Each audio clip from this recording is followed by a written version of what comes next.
ठरलं तर मग मालिकेच्या आजच्या भागात प्रिया नागराजच्या भांडणाचा फायदा घेत महिपत पळ काढतो, पण तो पुन्हा फसतो आणि प्रिया अश्विनचा प्लॅन कॅन्सल करते. ठरलं तर मग मालिकेच्या आजच्या 22 डिसेंबर 2025च्या भागात सुरुवातीला नागराजला महिपतजवळ राखण द्यायला जायचं असतं, पण सध्या सुमनला त्याच्याबाबत संशय येत असल्याने तो तिला गुंगीचं औषध देऊन पळ काढायचा प्लॅन करतो. सायलीने सांगितल्याप्रमाणे सुमन त्याच्याशी तटस्थ वागत असते, पण तरी नागराज तिला गुंडाळतो. सुमन त्याला पुन्हा विचारते की महिपतसोबत संबंध आहे का, तर तो म्हणतो की नाही, मी सध्या एका बिझनेस डीलमध्ये अडकलेलो त्यामुळे चिडत होतो. तू माझ्या हक्काची आहेस म्हणून सगळा राग तुझ्यावर निघत होता. मग तो तिला गोड बोलून औषध असलेलं दूध प्यायला लावतो आणि बाहेर जातो. तो जाताच काही वेळातच सुमन बेशुद्ध पडते. दुसरीकडे नागराजला यायला उशीर झाल्याने प्रिया घाबरलेली असते. घरी जाऊन उत्तर काय द्यायचा असा प्रश्न तिला पडलेला असतो. अशातच प्रिया तिला राग देत असतो. तेव्हा ती बोलते की मी तुमच्या बाजूने आहे, नागराजसारखी नाही. तितक्यात नागराज तिथे येतो आणि तिचंच त्याच्याच विरोधातलं बोलणं ऐकतो. त्या दोघांची भांडणं सुरू असतात. तेव्हा महिपत त्यांच्या नकळत दोरीने बांधलेले त्याचे हात सोडतो आणि तिथून पळ काढतो. महिपत निसटला हे बघून प्रिया महिपत घाबरतात आणि त्याला पकडण्यासाठी पळतात. महिपत लपला असताना प्रिया त्याला शोधते.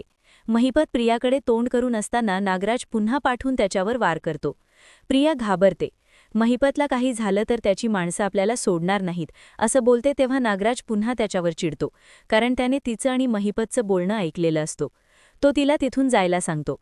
प्रिया गेल्यावर तो ठरवतो की महिपतला आता अशा ठिकाणी लपवायचं जी जागा या प्रियाला सुद्धा माहीत नसली पाहिजे. दुसरीकडे सुभेदारांच्या घरी अश्विन खुश होऊन घरी आलेला असतो आणि प्रियाला शोधत असतो. प्रिया त्याच्या पाठोपाठच घरी येते आणि नेहमीप्रमाणे कुठेतरी बाहेर गेलेली अशी थाप मारते. बाकी इतर जण घरातले तिथेच जेवत असतात. सायलीला प्रियाचा गाल सुजल्याचं जाणवतं. ती तिला विचारते, तेव्हा प्रिया दाढ दुखत असल्याचं खोटं बोलते. त्यानंतर अश्विन प्रियाच्या हातात सरप्राईज म्हणून मालदीव्सची तिकीटं देतो. त्याने खास प्रियासाठी 1 आठवड्याची सुट्टी काढलेली असते. पण महिपत ताब्यात असताना 1 आठवडा बाहेर जाणं प्रियाला परवडणारं नसतं. त्यामुळे ती उलटी अश्विनवरच चिडते. तू मला न विचारता असे प्लॅन का केलेस? तुला कोणी सांगितलेलं हे करायला? सरप्राईज द्यायचं तर एखादं फूल किंवा ड्रेस द्यायचास. तुझ्यासाठी मी माझी पुढच्या आठवड्याभराचं प्लॅनिंग चेंज करू का? तू मला गृहीत धरतोस? प्रियाचं हे बोलणं ऐकून अश्विन संतापतो आणि तिकीटं फाडून टाकतो. घरात सर्वांना आश्चर्य वाटतं. अश्विनने एवढं परदेशी फिरायचा प्लॅन केला तरी प्रिया त्याला नाही कसं बोलली. सर्वांना अश्विनसाठी वाईटही वाटत असतं. सुभेदारांच्या घरी सुमन बराच वेळ दिसली नाही म्हणून प्रतिमा तिला शोधण्यासाठी तिच्या रूममध्ये जाते.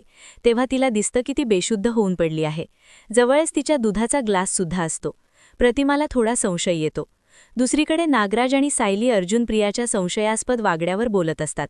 सायली सांगते की काल पण प्रिया फोनवर बोलत कुठेतरी गेली होती, पण तिच्या बोलण्यावरून वाटत होतं की ती मैत्रिणीला भेटायला नक्कीच गेली नसावी.